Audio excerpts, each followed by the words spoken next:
Don't forget to hit the subscribe and like buttons. Happy watching. Audi Q6 and Q6 E-Tron 2025. Audi has finally unwrapped its new 2025 Q6 and Q6 E-Tron models, the brand's third series of electric SUVs that also represents several firsts for the manufacturer.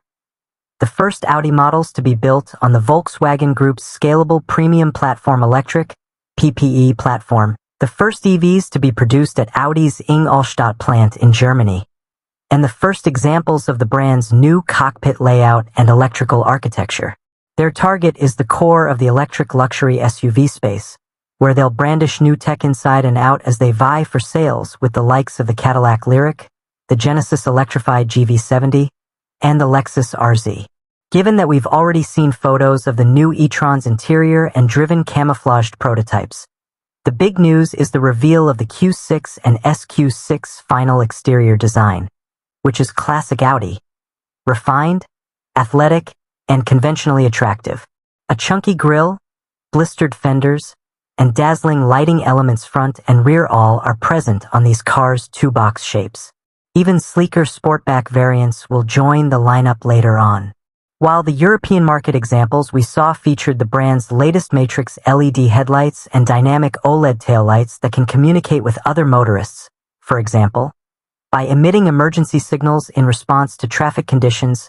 Federal regulations mean the headlights on US-bound models will not have their dynamic high beam function enabled, and the taillights will only display animations when the vehicle is parked. That said, drivers will be able to customize both the daytime running lights and the taillights via 8 distinct patterns. At 187.8 inches long, the 5-passenger Q6 and Q6 slot between the one-size smaller Q4 E-Tron and in the one-size-up Q8 E-Tron. Think of them as electric versions of the brand's best-selling Q5, though they ride on a 3.1-inch longer wheelbase, 114.1 inches, that helps make for a surprisingly spacious interior with relatively generous amounts of rear legroom. In terms of cargo capacity, the Q6 and Q6 feature SOSO 19 cubic feet of storage behind their split-folding rear seats and 54 cubic feet with the rear chairs stowed. A small frunk can swallow an additional 2 cubes of stuff. Also inside you'll find a heavy mix of sustainable materials, a squared-off steering wheel, and a new dash layout dominated by 2 vibrant OLED displays, a curved 11.9-inch digital gauge cluster and 14.5-inch center touchscreen, plus an optional 10.9-inch touchscreen for the passenger that can play videos yet is blocked from the driver's view while the vehicle is in motion. The infotainment software running these screens is a new Android-based system that, in our brief experience with a demonstration car, seemed attractively designed and intuitive to navigate. Though there are fewer hard buttons than we generally like, we quickly acclimated to the new setup.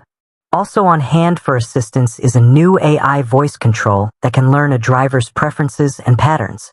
Additional highlights include a head-up display featuring augmented reality navigation, dynamic ambient lighting across the dashboard, an 830-watt Bang & Olufsen premium audio upgrade, and the support for over-the-wire updates for software and features.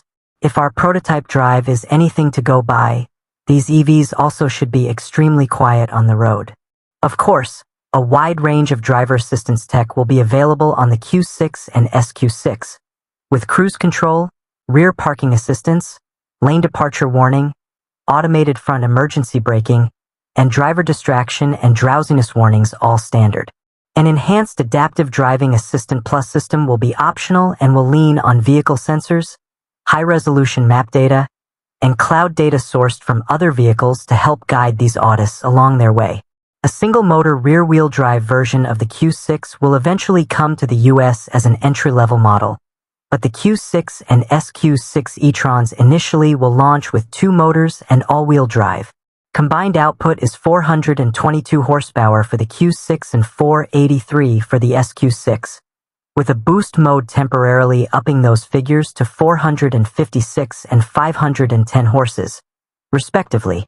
With the new 94.4 kilowatt-hour battery, there should be enough thrust to get the Q6 to 60 miles per hour in around 5.0 seconds, according to Audi, as well as enough energy to earn it an EPA range estimate of at least 300 miles.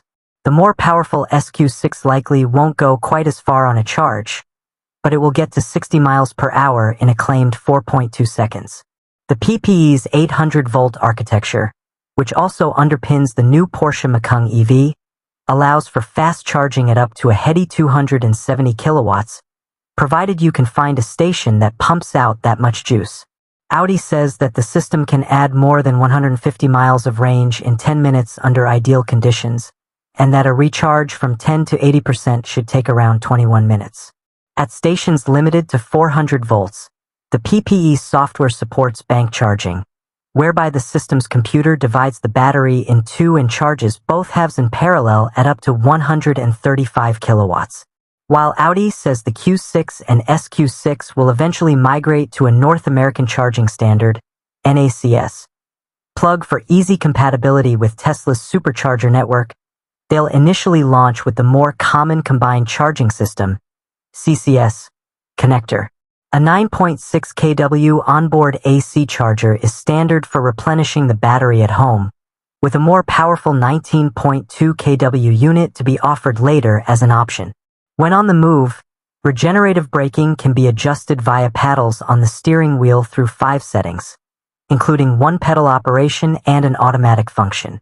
Mechanically, the Q6 and SQ6 differ from the Macan EV in their lack of available rear-wheel steering, as well as Audi's use of an induction AC motor in front and a permanent magnet synchronous AC motor in back.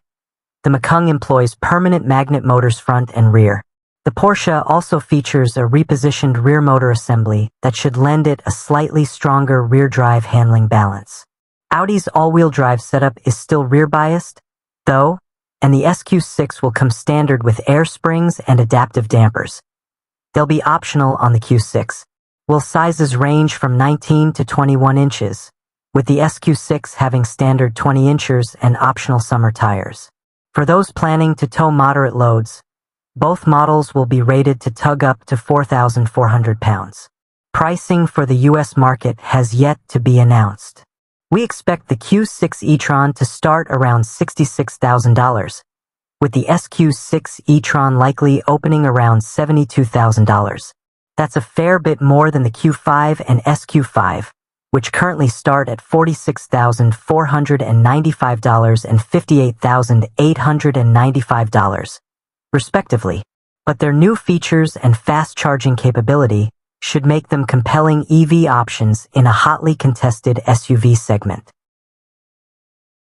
Thank you for subscribing and liking, commenting. See you in the next video.